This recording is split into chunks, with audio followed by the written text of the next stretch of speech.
हो, ऐसा कोई दिक्कत नहीं। शुरू करें। इतिहासकार हैं और आपसे अच्छा इतिहासकार ब्यावर को शायद नहीं मिल सकता। आपका इतिहास आपकी नज़र में क्या कहता है कि तेजा मेले का इतिहास ब्यावर से कैसे जुड़ा हुआ है? ब्यावर भीलवाड़ा स्टेट के नाम से जाना जाता है। इसको कर्नल चार्ल्स डिक्सन ने 1839 में बसाया। हमारे आसपास का जो क्षेत्र है वो पर्वतीय ग्रामीण क्षेत्र है। यहाँ पर ग्रामीण चारों तरफ रहते हैं। इनके लोक देवता तेजाजी महाराज थे। 1839 में जब डिक्सन ने ब्यावर बसाया था तब यहाँ के लोग इकट्ठे होकर के इनके पास आए कि जापना हमारा एक लोक देवता तेजाजी महाराज का मेला है जो आप बनाएं। उस समय डिक्सन साहब ने इनको कोई तवज्जो नहीं दी और 1839 में वो मेला किसी कारण से नहीं बन सका। यहाँ उस समय एक चमत्कार हुआ था कि डिक्सन साहब जहाँ भी जाते थे उनको चारों तरफ सांप ही सांप नज़र आते। घर में रहते तो सांप नज़र आते, ऑफिस में रहते तो सांप नज़र आते, रास्ते में चलते तो सांप नज़र आते। तो डिक्सन साहब बहुत भयभीत हो गए। उन्होंने देखा कि शायद मैंने इनको इनके मेले के लिए मना किया था, लोक देवता के मेले के लिए मना किया, शायद यही चमत्कार है। इसलिए उन्होंने अपनी गलती को माना और सारे आसपास के गाँव वालों को इकट्ठा किया, नंबरदारों को, पल्लेदारों को, इनको और सबको, पटेलों को, सबको इकट्ठा कर करके कहा भाई मेरे से गलती हो गई, मैं अभी माफ़ी चाहता हूँ। अगले साल 1840 से आपका मेला मैं बड़े धूमधाम समारोह पूर्वक मनाऊँगा।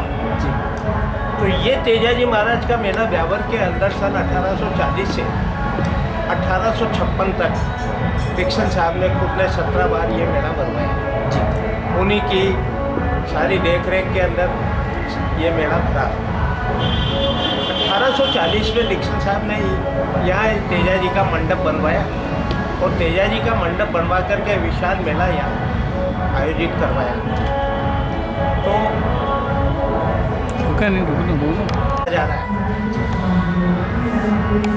ये 177वां मेला है। ये आज जो मेला भरा जाएगा ये 177वां मेला ब्यावर में भरा जाएगा। तेजाजी महाराज सुरसुरा में हुए थे, पनेर उनका ससुराल था। लेकिन ब्यावर में जो विशाल मेला ब्यावर में भरा जाता है तेजाजी महाराज का, शायद दूसरी जगह ऐसा देखने को मेरे को नहीं मिला। यहाँ का जो मेला है बड़ा ही शालीनता से, बड़ा ही मनोरंजन पूर्वक, बड़े ही उत्साह पूर्वक और अनुशासन पूर्वक मनाया जाता है। तो ये तेजाजी का जो चमत्कार ब्यावर के अंदर जो देखने को है वो यहाँ के ग्रामीण लोग, यहाँ के जन जन की आस्था का एक प्रतीक है जी।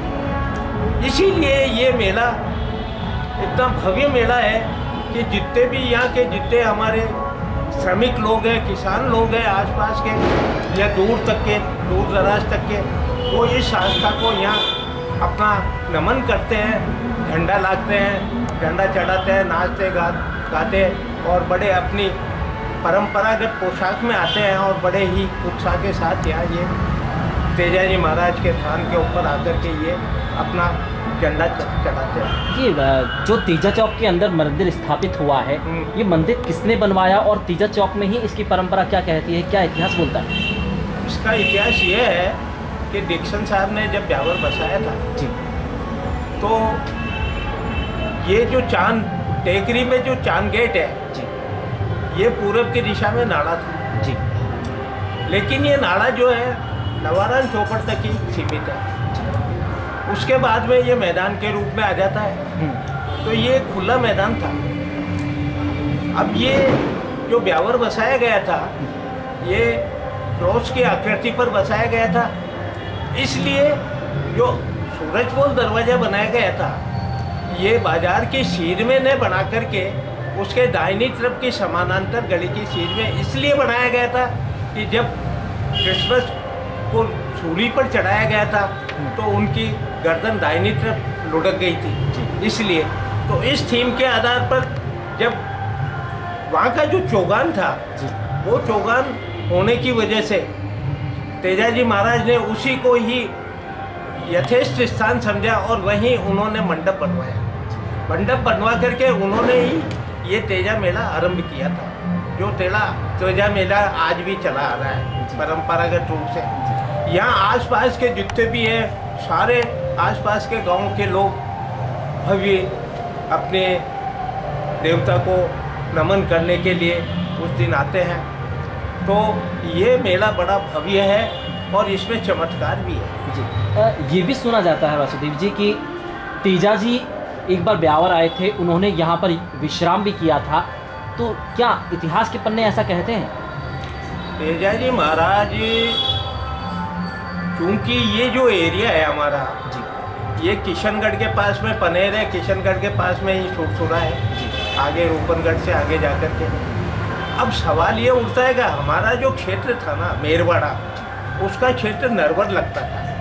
तो उत्तर में नरवर और पश्चिम के अंदर बवाईचा, ये दोनों ग्राम पंचायतें श्रीनगर की ग्राम पंचायत है, पंचायत समिति की ग्राम पंचायत है। तो अगर देखा जाए तो ये क्षेत्र हमारा ही है, इसका आखिरी सीमा वहाँ तक लगती है। तो तेजाजी शायद यहाँ आए हो, हालांकि मेरे को ये जानकारी नहीं है, लेकिन क्योंकि ये सीमा वहाँ तक लगती है और वहाँ से ये दक्षिण में दिवेर तक है, उत्तर में नरवर है और पूरब में बघेरा है और पश्चिम में बवाईचा है। ये मेरवाड़ा की सीमा है और मेरवाड़ा स्टेट डिक्सन साहब ने बसाया था और डिक्सन साहब ने ही ये मेला आरंभ किया था।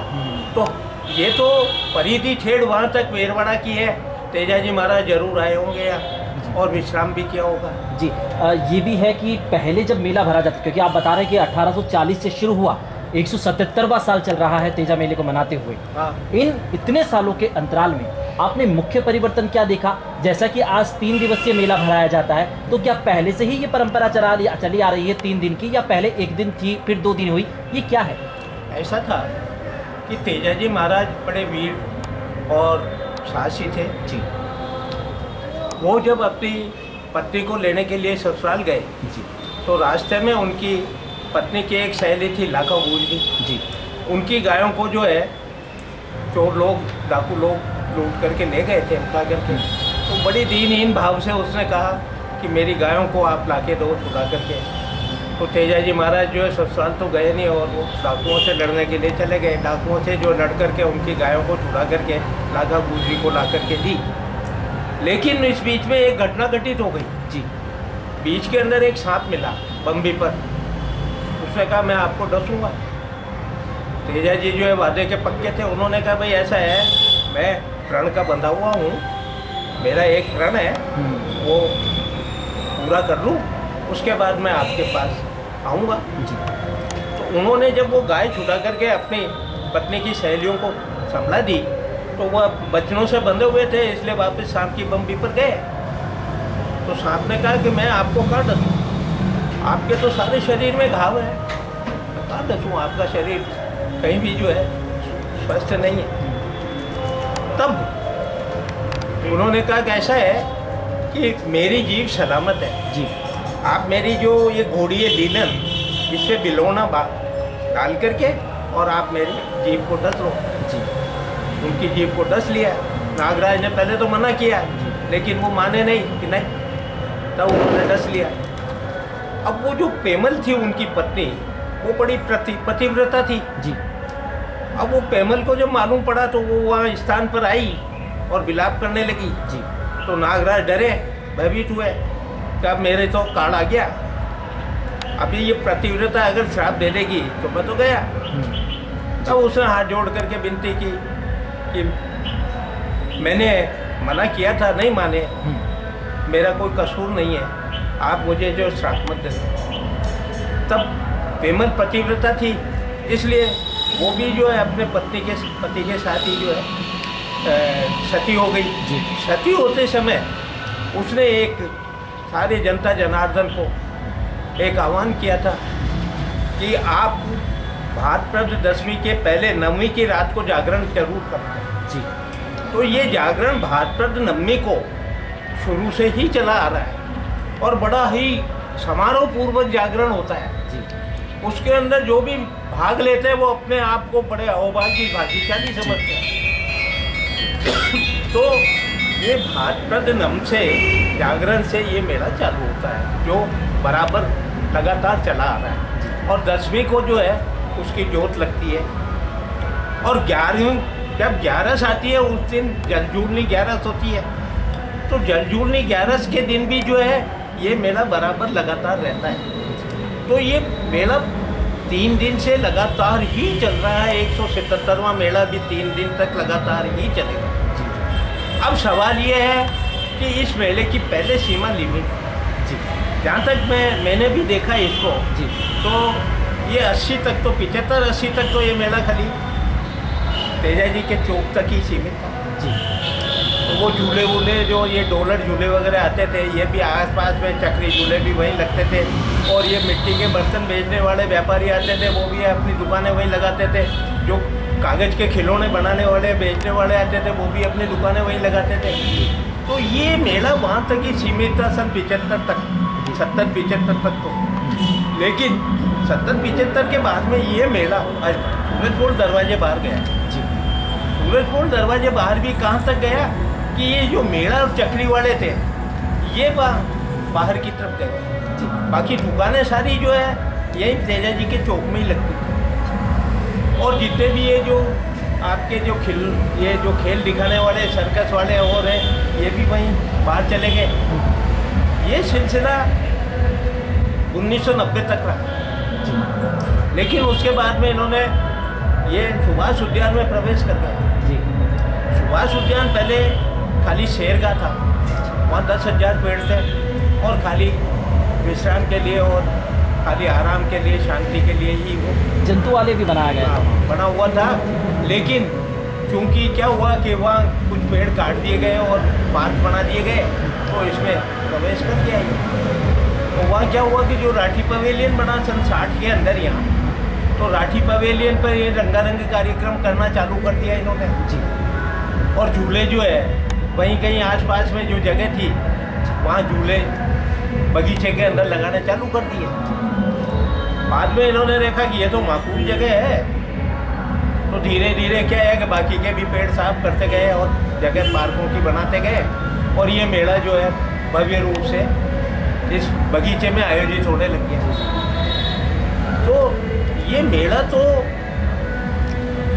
शुरू से ही बड़े भव्य समारोह पूर्वक रहता है, लेकिन उसका उस समय लिमिट थी, उस लिमिट में ही रहता था।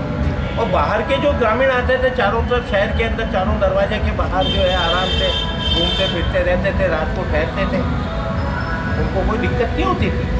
क्यों, तो ग्रामीण थे तो वो तो खुले में ही रहते थे, तो उनको रहने में कोई दिक्कत नहीं थी। तो मेला बड़ा भव्य रहता था। ये इसमें 4 चांद लगते थे। ये इंद्रधनुषी मेला होता था। क्यों कि यहाँ स्त्री और पुरुष, ग्रामीण और शहरी संस्कृति का मिश्रण था। शहर के लोग और गांव के लोग, शहर के लोग अपनी पोशाक में, गांव के लोग अपनी पोशाक में, तो ये एक शहरी और ग्रामीण संस्कृति का मिश्रण था ये। अच्छा, इसमें भी जो गांव के स्त्री पुरुष थे वो अपने अपने पोशाकों में आते थे, रंग बिरंगी पोशाकों में आते थे और रेशमी झंडे लाते थे, बड़े बड़े झंडे लेके आते थे। तो आप ये देखो कि इस मेले का तो आरंभ से ही भव्य शुभारंभ रहा है इसका। क्योंकि डिक्सन साहब खुद देवता थे। डिक्सन साहब ने अपनी जो है बड़ी इच्छा शक्ति से, मन भावना से इसको बनवाया था, इसलिए उनका ये सिलसिला बराबर आज भी चालू है। आज भी ये सिलसिला बराबर चालू है। और ये जो जितनी भी विषायती की मणियारी की दुकानें आती है, बाहर के गांव वाले आते हैं, ये बड़े शौक और चाव से आते हैं कि भाई मेले में हम तेजा जी के मेले में जा रहे हैं, व्यावर हमारे भाग्य हैं, सौभाग्य है कि हम वहाँ बहुत अच्छा पैसा कमाएंगे, वहाँ हमारी जो है अर्थचक्र चलेगा। और ये अर्थचक्र की जो धुरियाँ इतनी तेज चलती थी कि वहाँ आप ये देखो कि हर मेले में पार्टिसिपेट करने वाला हर व्यक्ति खुश रहता था कि भाई हमें तो बड़ा मज़ा हो गया, तेजा जी महाराज ने हमारे को तो टूट दिया, हमारे का तो हमारा तो थोड़ी बढ़ दी, हमारा तो काम कर दिया। तो जो मन्नत मांगते थे वो मन्नत चढ़ाने आते थे, और जो मन्नत जिनकी पूरी होती थी वो चढ़ाने आते थे, और जिनकी मन्नत मांगनी होती थी वो मन्नत मांगते थे यहाँ। तो ये सिलसिला आज 176 साल से बराबर चालू है। जी राजदीप जी, जैसा कि इसमें आप बता रहे हैं कि पहले आसपास के लोग जो थे वो इस मेले से जुड़े हुए थे, अब ये दायरा बढ़ता गया है, ना सिर्फ राजस्थान बल्कि पूरे देश भर से लोग यहाँ आते हैं। तो ये सिलसिला कब से चला आ रहा है और कहाँ कहाँ से लोग आपने यहाँ आते देखे, क्योंकि झंडे भी बाहर से आते हैं यहाँ पर? ऐसा है जी कि ये मेला 7 जगह भरा जाता है जी। सबसे बड़ा तो मेला होता है हमारे अपने पनेर का होता है जी। सुना का होता है, टकार खूंडिया से भी मेला भरा जाता है। अब ये मेला अलग अलग तिथि पर भरा जाता है, इसलिए क्या है इस सभी मेलों के अंदर जितने भी यात्री है यात्रु है वो बड़े समारोह पूर्वक भाग लेते हैं। अब सवाल ये उठता है कि पनेर का मेला और सुरसुरा का मेला, वहाँ के जो पंडित पुजारी और वहाँ के जो ट्रस्टी हैं वो भी आकर के यहाँ कहते हैं कि ब्यावर का मेला बड़ा विशाल मेला है, ऐसा मेला लाखों की तादाद में यहाँ जो यात्रु आते हैं, अब ये दर्शनार्थी आते हैं। तो ये मेला इसलिए हमारे को अच्छा लगता है कि यह एक खुला मैदान है, यहाँ इनको जो है सब तरह की व्यवस्था सुव्यवस्थित सुविधाएं प्राप्त है, और यहाँ जो अर्थ चक्र चलता है व्यापार का मेले का वो बड़ा ही तेज़ी से घूमता है। तो इसलिए ये जो स्थान है ये मेले के लिए बिल्कुल ही व्यवस्थित और सुव्यवस्थित स्थान मेरे को मालूम देता है, इसीलिए ये मेला यहाँ बहुत ही शालीनता से और बहुत ही लाभदायक पूर्वक भरा जाता है ये। जैसा कि अपन को ये भी ज्ञात है कि कर्नल डिक्सन उस समय अंग्रेजी हुकूमत थी और अभी भी प्रशासन वही प्रचलन चला रहा है कि पहले भी प्रशासन मेला भरवाता था, अब भी प्रशासन मेला भरवाता है। तो अंग्रेजी हुकूमत के समय क्या व्यवस्थाएं अलग थी, नियम अलग थे, या वही नियम वही परंपराएं अभी भी प्रशासन मानता है? ऐसा है कि कर्नल डिक्सन अंग्रेज सैन्य अधिकारी थे, ये आर्टिलरी रेजिमेंट के कर्नल रैंक के अधिकारी थे।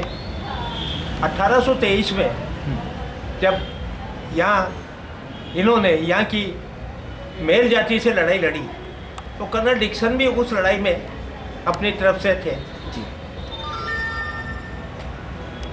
घटना ऐसी है इतिहास की कि इस छावनी के सरबराह कर्नल हेनरी हॉल थे, क्योंकि उनकी सदारत में ही ये लड़ाई जीती गई थी और इन्होंने यहाँ के जो 31 गांव जीते थे।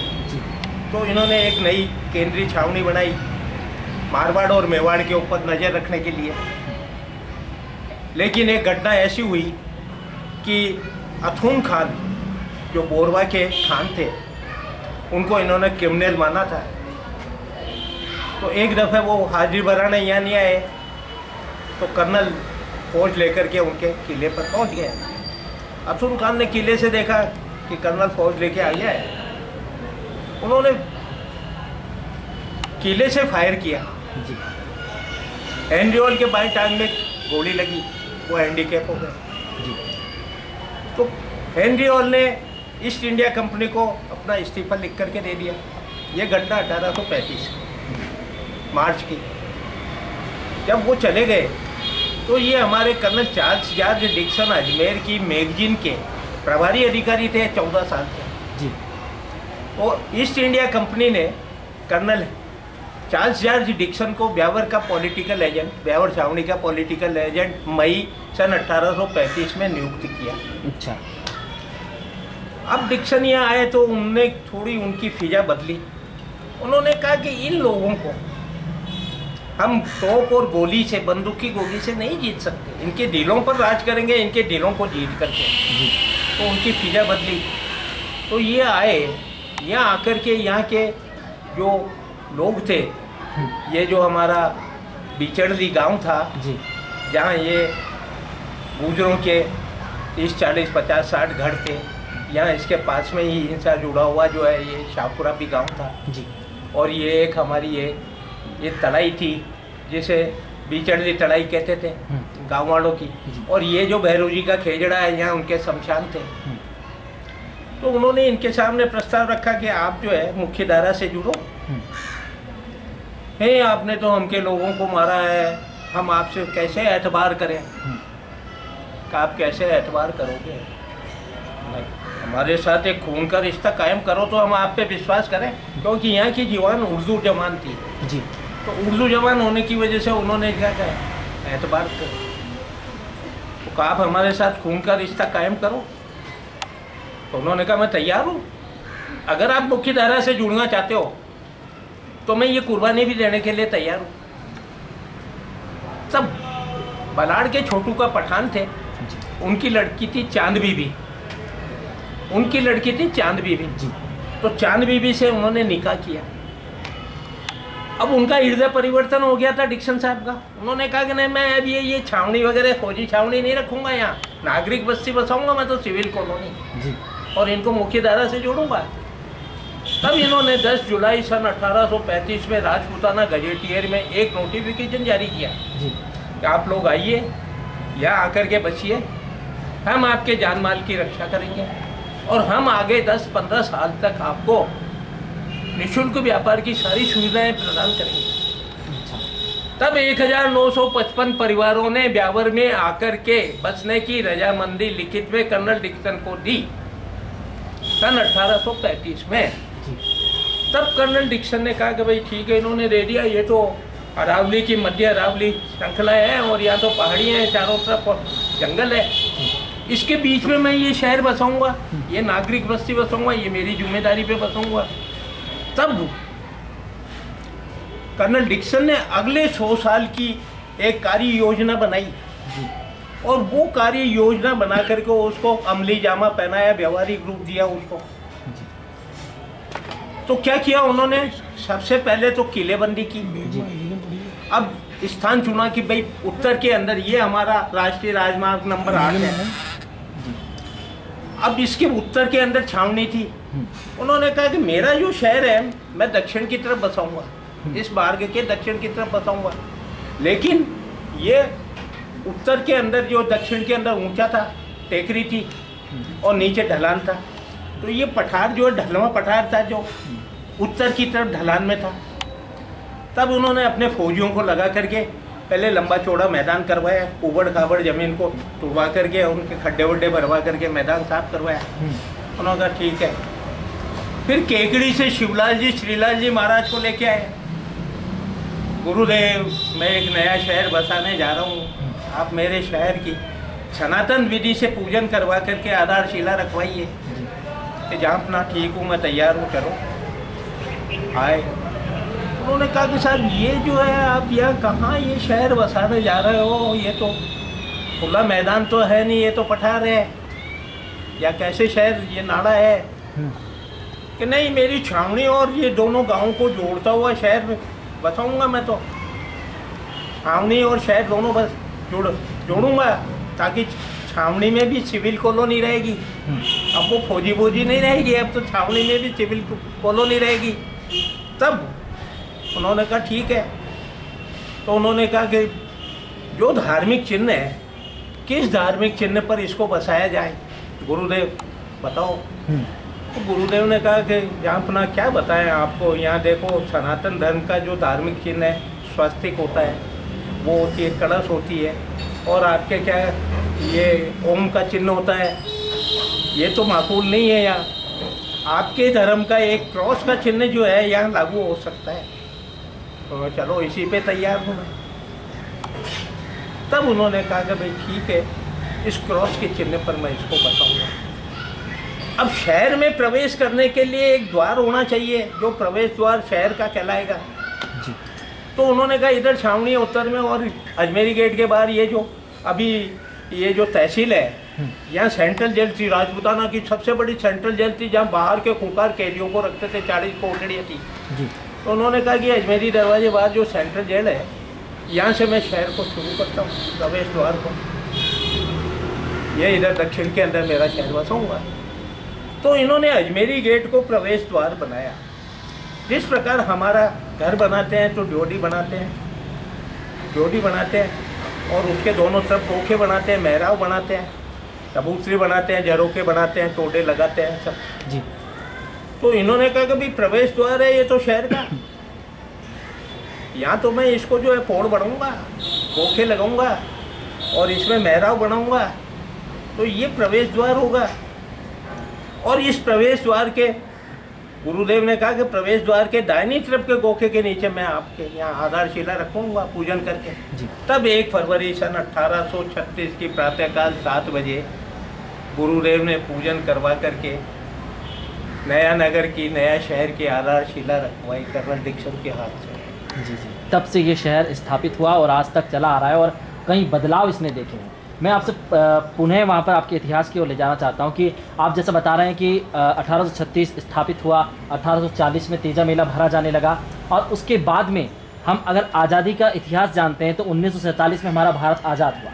यानी अंग्रेजी हुकूमत के दौरान कई क्रांतिकारियों ने देश को आज़ाद कराने के लिए कई तप किए, कई तपस्याएँ की, उसमें ब्यावर का इतिहास भी जुड़ा हुआ है। तो ऐसे में तेजा मेले सर के बारे में कोई क्रांतिकारी जानता था? वही आ रहा हूँ जी, बताएं। ऐसा है कि कर्नल डिक्सन अंग्रेज नहीं थे जी, वो विशुद्ध हिंदुस्तानी थे जी, वो विशुद्ध हिंदुस्तानी थे। उन्होंने कभी भी प्रेस्टीज पॉइंट नहीं बनाया। अपने दाहिनी तरफ की मूंछ को नीचा रखते थे। पहले तो अंग्रेज मूंछ रखते ही नहीं थे जी, लेकिन ये कर्नल डिक्सन अपवाद थे, वो मूंछें रखते थे लेकिन उनके दाहिनी तरफ की मूंछ हमेशा नीचे रहती थी। उन्होंने कभी प्रेस्टीज पॉइंट नहीं बनाया और उन्होंने कहा मैं ये जो ब्यावर बसाने जा रहा हूँ ये राजतंत्र की हैसियत से नहीं बसा रहा हूँ मैं, इसको लोकतंत्र की हैसियत से बसा रहा हूँ। ये धर्मनिरपेक्ष राष्ट्र शहर रहेगा, ये समाजवाद शहर रहेगा, यहाँ सब जाति धर्मों के लोग रहेंगे, सब में समान व्यवहार होगा। तो वो तो सर्वधर्म समभाव के प्रणेता थे, तो वहाँ राजशाही अंग्रेजशाही तो थी नहीं उस समय इनके सामने। तो जी, इन्होंने 1836 में शहर बनाया, 1837 के अंदर इसको जिला बनाया, ब्यावर जिला। हालांकि नाम तो नया शहर रखा था लेकिन आसपास में ये जो मतलब ये टेररिस्ट थी ना, लोग बाग जंगलों में रहते थे, करते थे, तो भय बना रहता था कि भाई इनको सुरक्षित रखें। तो सबसे पहले तो इन्होंने इसकी किलेबंदी की, किलेबंदी करके महफूज बना दिया इनको। अब इन्होंने साहूकारों को सबको बसा दिया, कर दिया। और उन्होंने कहा कि भाई इन लोगों को जो है, तो इन्होंने इनसे संपर्क किया, तो इन्होंने कहा हम तैयार हैं, आपने हमारे साथ रसूखात कर लिया, अब हम आपके सब बात को मानने के लिए तैयार हैं। तो उन्होंने बाहर के लोगों से कहा कि भाई आपका जो चरागाह है, पशुपालन का काम है, और आपके खेत खलियान के लिए जो आप साहूकारों से हमारे को कर्जा दिला रहे हो खाद बीज के लिए और उसके लिए, तो हमारी जोत को, डिक्सन साहब ने इनको कहा कि आपकी जोत को भी बेचने का मैं प्रबंध करूंगा। तब यहाँ ऊन की और ये कपास की मंडी चालू की इन्होंने। तो वो लोग जो है जोत भी यहाँ ला करके लेने लगे, साहूकारों से उनको कर्जा दिलाया। तो उनको बीज खाद के लिए जो है सबके लिए जब उचित व्यवस्था हो गई तो वो मुख्य धारा से जुड़ गए। तो उन्होंने कहा आप तो हमारे देवता हो, अब आप हमारे वो नहीं होगा, आपने हमारे लोगों को मारा, अब तो आप जो कुछ हमारे को कहोगे हम करने के लिए तैयार हैं। तो कर्नल डिक्सन जो आप बात कर रहे हैं कि एक राजशाही थी, अंग्रेजियत थी, वो अंग्रेजियत यहाँ नहीं थी जी। कर्नल डिक्सन ने तो कह दिया मैं भी आपके साथ ही रहूँगा जी। जब शहर बसा लिया तो कर्नल डिक्सन ने देखिए आप कि चांद गेट की टेकरी पे 4 चीजें बनवाई। चांद गेट टेकरी पे बनाया, एक चर्च टेकरी पे बना, वो बाद में बना था, जिनके टाइम में नहीं बना था। एक बंगला जिसमें वो रहते थे, जिसमें सत्यनारायण जो स्कूल चलाती थी, वो टेकरी पे बना। और हमारी मिशन स्कूल, बॉयज स्कूल भी टेकरी पे बनी हुई है। आप ये देखिए, ब्यावर और जयपुर में कोई फर्क नहीं है। जयपुर की थीम के ऊपर इसको बसाया। जयपुर में 7 घोड़ों से जुटे हुए सारथी के रथ की आकृति पर बसाया जी। क्योंकि 7 दरवाजे थे वहाँ, गंगापोर्ट, सूरजपोर्ट, घाट दरवाजा, सांगानेरी दरवाजा, नया दरवाजा, अजमेरी दरवाजा, चांद दरवाजा, और इनका सारथी था त्रिपोलिया दरवाजा। तो उन्होंने कहा नहीं, यहाँ तो ये हमारा क्रॉस की आकृति है, तो क्रॉस की आकृति पर बसाएंगे। तो आप ये देखिए, क्रॉस की आकृति के अनुसार ही ब्यावर को बसाया।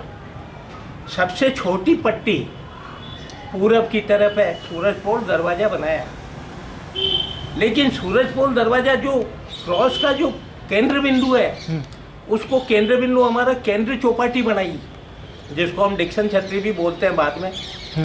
तो केंद्र बिंदु से पूरब में जो दरवाज़ा बनाया सबसे छोटी पट्टी, उसके बीच में एक चौराहा बनाया, उससे बड़ी पट्टी पूरब उत्तर में अजमेरी दरवाज़ा बनाया मुख्य बिंदु से, उसके बीच में 2 चौराहे, उससे बड़ी पट्टी आपके मेवाड़ी दरवाज़ा, तो उसमें 3 चौराहे बनाए, और चौथा जो चांद गेट है उसमें 4 चौराहे बनाए, कुल 11 चौराहे बनाए बाजार के। अब उन्होंने कहा ये 4 ब्लॉक बनाऊंगा मैं 4, और इस 4 ब्लॉक में इन सबको बसाऊंगा मैं। तो इसी तरह से 4 ब्लॉक बना करके, क्यों कि देखिए ब्यावर की स्थिति भौगोलिक ये थी कि पूरब के अंदर जो ढलान था उसको तो बोला क्या, डिग्गी चौक। डिग्गी क्यों है कि ये डिग्गी चौक, ये खाई है ये, और उधर जो पश्चिम में जो ढलान था उसको नाडी बोला, तो उधर तो नाडी है और इधर है डिग्गी। तो उन्होंने कहा ये तो एक ब्लॉक तो हो गया डिग्गी एक ब्लॉक हो गया ये जो गांव है हमारा बीचरली, एक ब्लॉक हो गया शाहपुरा, और चौथा ब्लॉक हमारा गोपाल जी का मंदिर है, इसलिए यहाँ ये गोपाल जी का जो ब्लॉक बनाएंगे हम। तो ये इन्होंने इस तरह से माकूल व्यवस्था की। उन्होंने कहा कि भाई मैं अब बाहर नहीं रहूँगा, आप लोगों के साथ रहूँगा। तो अजमेरी गेट के अंदर जो आग्नेय कोण था, और अजमेर में तो राजतंत्र था, लेकिन ब्यावर लोकतंत्र पे बसाया गया था। तो यहाँ अंग्रेजियत तो थी नहीं, लेकिन अंग्रेजी राज था। तो बाह्य रूप से तो अंग्रेजी राज था, उनको जो है लोन वो लगान देते थे जी। लेकिन अंदर से जो है इनकी जो संस्कृति सॉफ्ट थी, डिक्सन साहब की कोई हार्ड नहीं थी संस्कृति जी। उन्होंने कहा तो ये बड़ा बियावान जंगल था।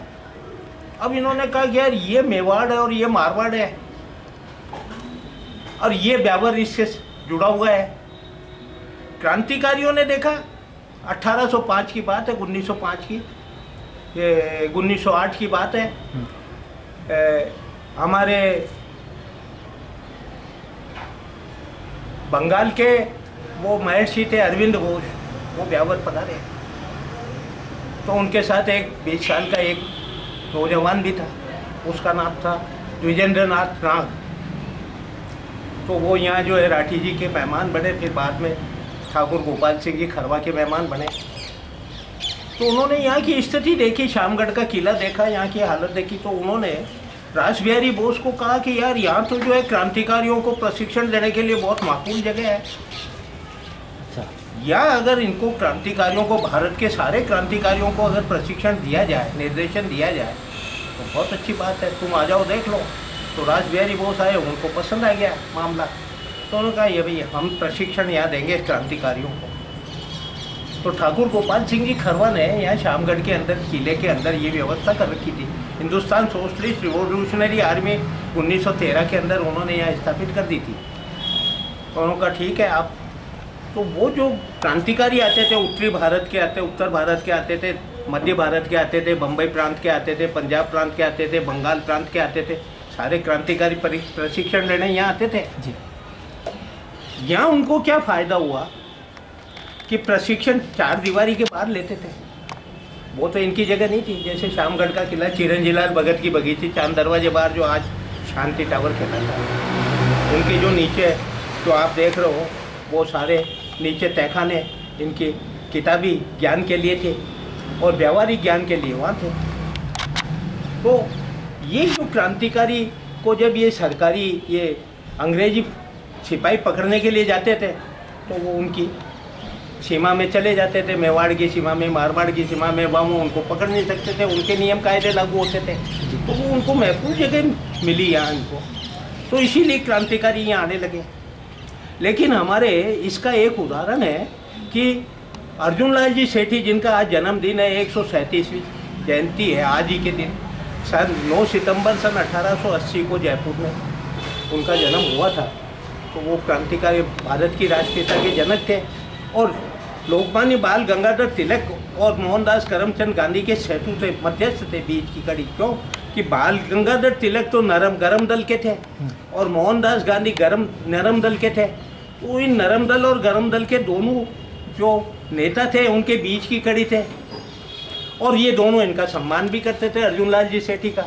लेकिन जयपुर महाराज ने अर्जुन लाल जी सेठी को देश निकाला दे दिया जयपुर से 5 साल के लिए और दक्षिण में भेज दिया। लेकिन जब वो जेल काट करके आए तो उनको पूरे हिंदुस्तान में सम्मान हुआ और उन्होंने अपने कर्म स्थली जयपुर के अजमेर के अंदर दरगाह को बना लिया। उनके खादिमों के बच्चों को पढ़ाते थे। तो वो एक बार यहाँ आए तेजा मेले के ऊपर और उन्होंने अपना व्याख्यान दिया। उनका बहुत बड़ा समारोह पूर्वक यह व्याख्यान हुआ तेजा मेले पे। वो मेरे खास मैं बोल रहा हूँ तारीख उसमें है। तो वो जो तेजा मेला है, तेजा मेले पे ऐसे महान व्यक्तित्व है, ऐसे महान नेता आए जिन्होंने तेजा जी को सबसे पहले नमन किया और उसके बाद में उन्होंने अपना काम शुरू किया। तो तेजा जी को तो वो लोग भी इतना मानते थे, आदर देते थे, सत्कार देते थे, जैसे यहाँ के महाराजा डिक्सन देते थे। और यहाँ के तो सब बच्चा जन जन जो है उनकी आस्था का कायल है। क्यों कि पेमल ने कहा कि भाई भादवा सुदी नम को जो जागरण करो और दशम को आप कच्चे दूध, नारियल और चूरमे का भोग लगा करके तेजा जी महाराज के प्रसन्न करो तो आपकी सारी मनोकामना पूर्ण होगी। वही सिलसिला आज भी लगातार जारी है। पेमल के जो उद्गार है वो आज भी लागू हो रहे हैं। तो ये तो बड़ी सच्ची श्यामला भूमि है। लेकिन बाद के अंदर सेठ कुंदनमल लालचंद ने इसका पक्का चबूतरा बना दिया और ये थान जो है इस टाइले वाइले लगा करके संगमरमर का ये बना करके, क्योंकि महालक्ष्मी मिल थी इनकी, तो उसके बाद में ये 1930 या 35 के अंदर इन्होंने ये पक्का बनाया। पहले ये कच्चा ही चबूतरा था और यही महिला कच्चे चबूतरे पे इसी थान पे लगता था। जगह वो की वही थी, बस उन्होंने उसके अंदर जो सुधार किया वो ये है कि संगमरमर के पत्थर लगा दिए और खूबसूरत बना दिया। बाकी तेजा जी की मूर्ति वही है जो ओरिजिनल में सन 1839 के 40 में जो लगाई थी वही मूर्ति है तेजा जी की, कोई रद्दोबदल नहीं है। अच्छा, इतने सालों में कोई चमत्कार आपकी नज़र में है जो तेजाजी महाराज का चमत्कार यहाँ लोगों को देखने को मिला? ऐसा है, ये तो बड़ा ही चमत्कारिक स्थान है जी। सांप के कांटे को जब तेजा जी के पहले तो यहाँ भोपे थे जी, उनको भाव आते थे और जो सांप का काटा हुआ होता था उसको यहाँ लाते थे और उसका विष उतारते थे और वो ठीक हो जाते थे। आते रोते हुए थे और जाते हुए थे, हंसते हुए जाते थे। तो ये तो चमत्कारिक स्थान है आज भी। आज जो है इनके जो पुजारी हैं शायद साल में मेले के दिन ही आते हों, लेकिन मैं तो ये कहूँगा कि उनको इस आस्था के स्थान को 365 दिन ही कायम रखना चाहिए जोत को जी, ताकि ये बड़ा ही चमत्कारिक स्थान है मेरे लिए। तो मेरे को भी बड़ा चमत्कारिक स्थान लगा ये जी। क्यों कि ब्यावर बसने से बसाने के साथ में खाली एक ही ये स्थान है जो उस समय बनाया गया था मंदिर, और कोई मंदिर नहीं बनाया गया था, देवरा नहीं बनाया गया था। खाली एक डिक्सन साहब ने तेजा जी को ही हमेशा अपना सर झुकाया और उनको माना, हमेशा अपना देवता माना। तो ये तो बहुत ही आस्थावान स्थान है। चमत्कार इसके हैं। बाद के अंदर तो यह कई भोपे हो गए और उन्होंने अलग अलग स्थान बना लिए, लेकिन वो ये जो बबूती है वो यहीं से ले जाते थे जोत से। इसकी जोत जो है, इसकी जो बबूती है बड़ी चमत्कारिक है। इसकी बबूती बड़ी चमत्कारिक है। अगर आपके सर दुख रहा है तो सर के लगा लीजिए, आँख दुख रही है तो आँख के लगा लीजिए, ठीक हो जाएगी। हाँ, अभी भी अगर सांप का काटा हुआ है उसको जीभ पे लगा दो या उसको जो है बबूती थोड़ी चटा दो, ठीक हो जाएगा। तो ये तो बड़ा आस्थावान स्थान है जी। अब इसको जो है आजकल के आधुनिक युग के अंदर इसको मनाने लग गए, चलाने लग गए, नहीं तो पहले तो जो है ये बड़ा ही मतलब आस्था से जो है लोग बात जुड़े हुए थे। एक इतिहासकार की नज़रें क्या देखती है कि जो पहले की सनातन संस्कृति थी, उस समय संस्कृति के समय ये मेला भरा जाता था और आज आधुनिक युग में ये मेला भरा जाता है, तो जो ये परिवर्तन हुआ क्या वो परिवर्तन अच्छा है या गलत? अगर गलत है तो आपके सुझाव क्या है? ऐसा है जी कि ये सारे धर्मों की आस्था नगरी है जी। जैन धर्म, ईसाई धर्म, खालसा धर्म, हिंदू धर्म, मुस्लिम धर्म, सब धर्मों की संयुक्त नगरी है। और सब धर्मी जाति के लोग एक साथ मिलजुल करके अपने अपने पारंपरिक उद्योग करते हुए साथ में रहते हुए बड़े ही सुख शांति से रहते थे। तो ये हुआ क्या कि 1857 का जब गदर शुरू हो गया तो लोगों में जागृति आई, सामाजिक जागृति भी आई, धार्मिक जागृति भी आई, पुनर्जागरण भी हुआ। तो ईसाइयों के साथ साथ यहाँ सन 1881 की 9 सितंबर को महर्षि दयानंद सरस्वती पधारे ब्यावर में, 15 दिन तक रहे यहाँ। उस समय श्याम जी कृष्ण वर्मा यहाँ के ग्रेट पैट्रियट थे, तो वो उनके शिष्य थे। तो एक दफ़ा घूमते घूमते जो है उनसे उन्होंने श्याम जी से प्रश्न कर लिया, श्याम एक बात बता, मेरे मन में एक शंका है, मैं इस ब्यावर नगरी में आया हूँ, ये ब्यावर इसलिए नाम पड़ा कि ये आसपास में ज़रा जंगली एरिया था, इसलिए कर्नल डिक्सन ने 2 शब्द थे अंग्रेजी के, बी अवेयर, तो वो घिसा पिटा होकर के ब्यावर, ब्यावर तो बोलचाल की भाषा में सही था, इसलिए उसको ब्यावर नाम पड़ गया। ये कि ये ब्यावर जो है यहाँ ये सब जो लोग हैं अपने अपने कारोबार करते हुए बड़े प्रेम से रहते हैं, सारे जाति और धर्मों के लोग। क्या बात है, ये किस फरिश्ता का काम है जो इसने इसको बताया, बता तो सही। श्याम जी ने कहा कि गुरुदेव ये तो एक सैन्य अधिकारी थे अंग्रेज, कर्नल डिक्सन, उन्होंने बसाया, उनकी कोई मजार हो या उनका कोई यादगार हो जहाँ मैं जाके नमन कर सकूँ उनको। कौन बोल रहे हैं? ऋषि दयानंद। उन्होंने कहा जी ऐसा है, उनको दफनाया था ईसाइयों के कब्रिस्तान में, तो वहाँ उनका मजार बना हुआ है, तो आप चलो मैं आपको ले चलूँ। शाम ऐसा है वहाँ तो कब्रिस्तान है, मेरा मन नहीं करता है। वो एक काम कर, ये जो भवी चौपाटी है, मध्य चौपाटी है, मुखी चौपाटी, इसके ऊपर इनकी आस्था का एक खुला झरोखा बना, जिनकी चारों दिशाएं प्राकृतिक हो, उत्तर पूरब, पूरब पश्चिम, उत्तर दक्षिण, और हर मजहब का धर्म का आस्थावान इनको अपने आस्था नमन कर सके। कोई सूर्य को माने पूरब दिशा की तरफ मुंह करके नमन करे, चंद्रमा को मानने वाला पश्चिम दिशा की तरफ मुंह करके नमन करे, महामृत्युंजय देवता को मानने वाला दक्षिण दिशा की तरफ मुंह करके नमन करे, और जो कैलाश को मानता है, शंकर को मानता है, सप्तऋषि को मानता है, ध्रुव भगवान को मानता है, वो उत्तर दिशा की तरफ नमन कर रहे।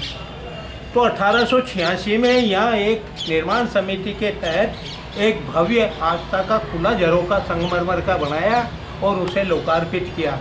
तब से ब्यावर फला फूला, खूब फला फूला, और इसका पूरी दुनिया में नाम हो गया। ये राष्ट्रीय स्तर की ऊन की और कपास की मंडी बन गई, और यहाँ साहूकारा व्यापार हो गए। 52 सेठ साहूकारा सेठाना शहर कहलाता था ये, और पूरे हिंदुस्तान में सरकार को रेवेन्यू टैक्स देने में अपन नंबर था उस ज़माने में, जबकि राजस्थान का तो कोई शहर था ही नहीं, और भारत के भी शहर थे तो गिने चुने थे, जैसे इंदौर था, फाजिल का, पंजाब था, कानपुर था, भावनगर, राजकोट से, इस तरह के शहर थे जिसके साथ में ब्यावर था।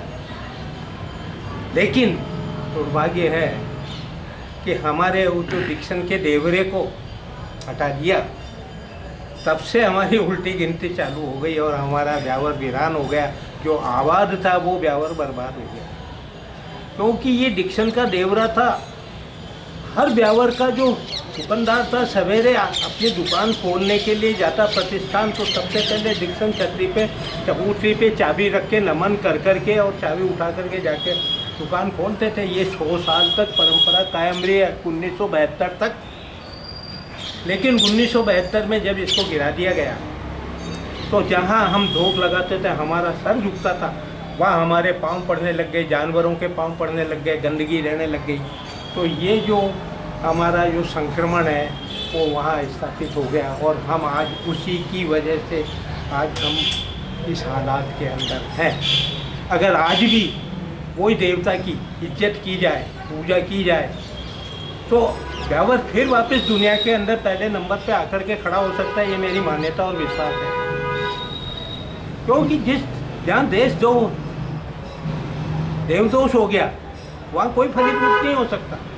देखो, देवता का काटा हुआ ठीक नहीं हो सकता, मनुष्य का काटा हुआ ठीक हो सकता है, लेकिन देवता का काटा हुआ ठीक नहीं। उसको तो भोगने से ही काम चलता है, भागने से काम नहीं चलता जी। तो ये जो हमारा श्राप लगा हुआ है शहर को, वो शहरी बर्बादी का कारण है। यहाँ के राजनेताओं को अगर सद्बुद्धि आ जाए भगवान, फिर भी इन्होंने सन 5 के अंदर सद्बुद्धि आई, सन 72 से सन 5 तक 28, 35, 33 साल तक जब वो काठे परेशान हो गए, तो 24/4 सन 2004 को 2.25 फुट नीचे इसी स्थान पर ताम्रपत्र रखा पुनर्निर्माण के लिए, और पुनर्निर्माण कर के 17 सितंबर सन 2005 को इसका भव्य लोकार्पण किया वापस। तब 2 साल तक ब्यावर वापस किया, खड़ा पूरा किसान, व्यापारी, मजदूर सब खुश थे।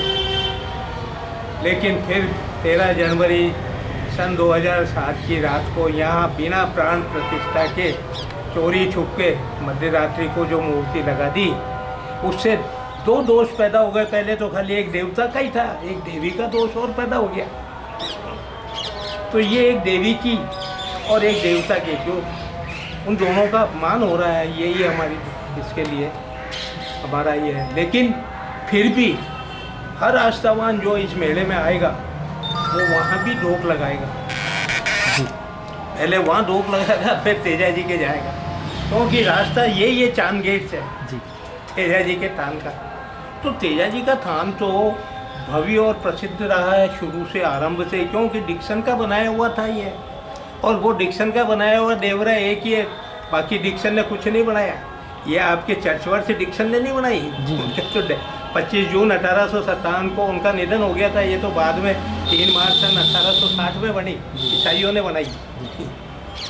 आप जनता को आपका कोई संदेश तेजा मेले को जो सुझाव है, मेरे सुझाव यहाँ कुछ